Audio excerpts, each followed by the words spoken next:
Və şəhidlər niyə görə deyirlər ində Rabbihim? Şəhidləri gərək tez-tez yad eləyək. Şəhidlər ona görə ində Rabbihimdir ki, şəhidlər nəfsin düz o mərkəzi nöqtəsini nişan alırlar. Şəhid yəni vurur yoxa çıxardır məni, birdən-birə.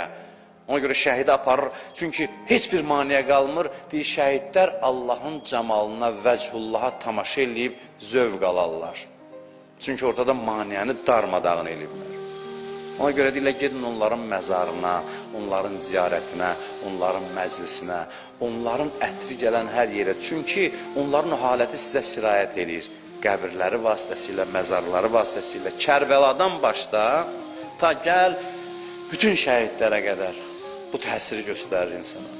Mübarizəni şirinləşdirirlər. Bilirsən, niyə görə Kərbəlaya qədəm qoyanda insanın vücudunu bir qəribə, xoş hal bürüyür. Ona görə ki, o keçdiyi bütün mərhələlər var ya, o mübarizənin ən nəhayətində də İmam Hüseyin əleyhissalam.